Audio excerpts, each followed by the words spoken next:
Bonjour, j'ai fait le voyage entre France, Gironde et Ceuta Maroc en 12 jours. J'ai parcouru 1700 km en voiture avec une vitesse moyenne de 110 km par heure et j'ai consommé environ 130 euros de gasoil. Après, j'ai favorisé du chemin sans payage et du coup, j'ai payé que 12 euros sur autoroute. En fait, ce qui s'est passé, c'est que j'ai fait le départ le samedi à 10h40 et il y avait beaucoup d'embouteillages sur l'autoroute. C'était épuisant, surtout que à l'autoroute, il n'y a pas de paysage exceptionnel à admirer. Et donc, j'ai continué jusqu'à Saint-Sébastien, Espagne, sur les routes nationales. Et là, c'était intéressant parce que puisque la verdure des arbres, les chants d'oiseaux, on passe de temps en temps par des charmants petits villages. Et ça a été impeccable. Et vraiment, ça permet d'oublier la route. L'avantage, bien sûr, c'est que on profite de la visite des nouveaux endroits. Et l'inconvénient, c'est qu'on ajoute un retard d'une heure ou plus. En tout cas, si vous n'êtes pas pressé, ça sera si intéressant d'essayer cette expérience. À l'Espagne, bien sûr, l'autoroute est gratuite, sauf dans quelques endroits particuliers.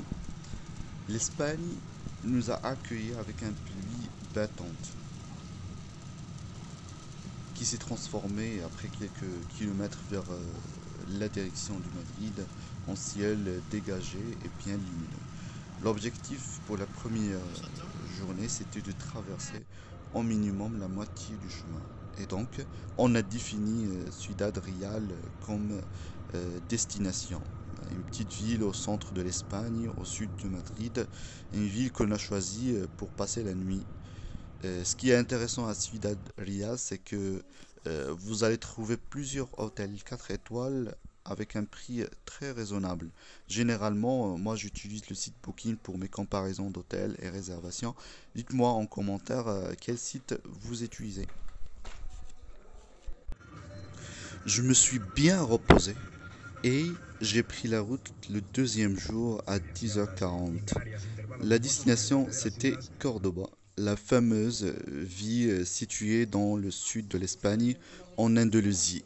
La ville possède un riche patrimoine architectural et culturel. L'objectif était de prendre le déjeuner au centre-ville de Cordoba.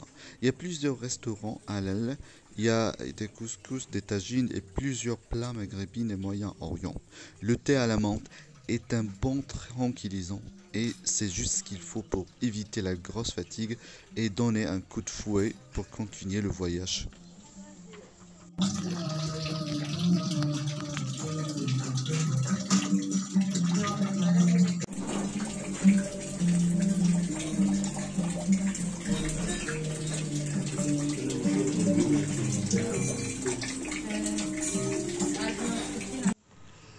Après le déjeuner, il y avait à peu près 3h30 à parcourir avant d'arriver à Algeciras.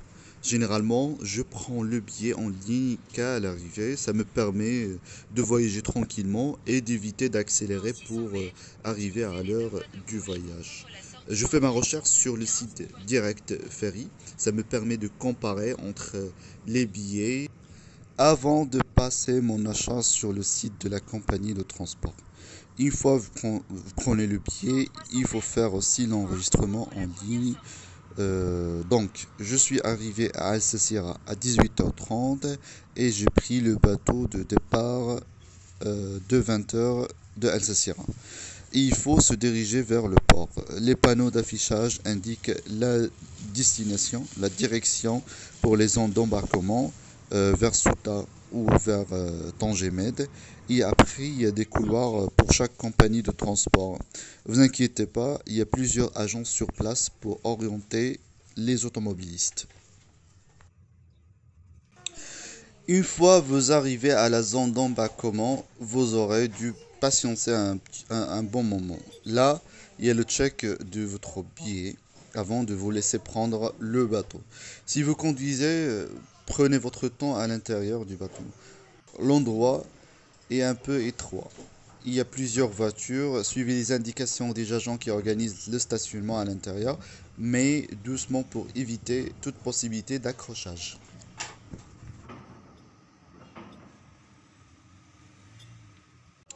Le voyage en mer dure environ 1 heure. Vous pouvez vous reposer, siroter un verre de café et profiter du calme et de la vie splendide de la mer. Une fois vous arrivez, il faut se diriger vers les frontières pour passer les douanes. Mon voyage c'était le dimanche dernier et donc il y avait un petit nombre de voyageurs et ça ne m'a pas pris beaucoup de temps pour passer les douanes. Mais avant d'arriver aux douanes, il faut partir vers un aire de stationnement pour avoir un ticket de passage. Bah, en fait, c'est comme l'année dernière, ils ont préparé une zone non loin des frontières. L'idée, c'est d'éviter l'embouteillage auprès du point de passage des frontières. Et donc, ils ont prévu une place pour rassembler les automobilistes et envoyer un nombre limité en fonction de l'avancement au niveau de la douane. Bah, c'est la fin de mon voyage. J'espère que ça a été très utile pour vous et pour votre voyage. Et Aïd Moubarak.